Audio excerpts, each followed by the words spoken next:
Hi இன்னைக்கு RK சிஸ்டிக் home cooking channel நம்ம பார்க்க போகிறது கிராப் மசாலா நண்டு மசாலா தான். இதுக்கு நான் 2 கூறு நண்டு இங்கே வாங்கி வச்சுருக்கேன். நான் இங்கே சென்னையில் எல்லாமே 2 கூறுன்னு தான் சொல்லுவாங்க, கிலோ கணக்காக சொல்ல மாட்டாங்க. இதை வாஷ் பண்ணி எடுத்து வச்சுட்டு நீங்கள் என்ன பண்ணுங்கள், ஒரு மிக்சி ஜாரில் 10-15 பல்லு சின்ன வெங்காயம் எடுத்துக்கோங்க, ஒரு 10 பல்லு பூண்டு எடுத்துக்கோங்க, இஞ்சி போட்டுக்கோங்க, கொஞ்சம் லைட்டாக தண்ணி ஊற்றிட்டு அரிச்சு எடுத்துக்கோங்க. அதுக்கப்புறம் நீங்கள் கட் பண்ணி வச்சுருக்க தேங்காவையும் ஆட் பண்ணிக்கோங்க. அதுக்கப்புறம் சீரகம் ஆட் பண்ணிக்கோங்க, மிளகு தேவையான அளவுக்கு ஆட் பண்ணிக்கோங்க.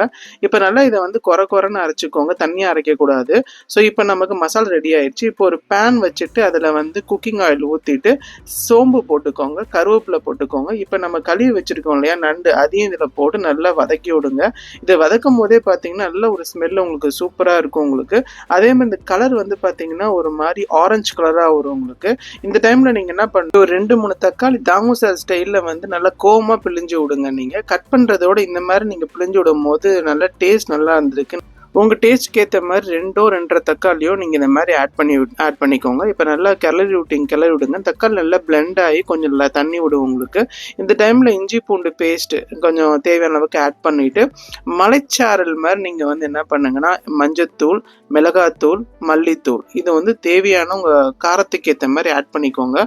இப்போ நல்லா கிளறி விடுங்க. இது கிளறி சுருண்டு வரும்போது என்ன பண்ணுங்க அப்படின்னா எண்ணெய் பிரிஞ்சு வரும். அந்த டைமில் வந்து அரைச்சி வச்சிருக்க மசாலா இருக்கு இல்லையா, அதையும் தண்ணி விடாமல் நீங்கள் ஆட் பண்ணிடுங்க. நீங்கள் இப்போ தண்ணி வந்து ஆட்டோமேட்டிக்காக இதிலே வரும் உங்களுக்கு. அதுக்கப்புறம் உங்களுக்கு தேவைன்னா நீங்கள் ஆட் பண்ணிக்கோ. இப்போ கல் உப்பு தேவையான ஆட் பண்ணிவிட்டு கறி லீவ்ஸ் வந்து இது மாதிரி தூவிட்டு ஒரு மூடி போட்டுருங்க.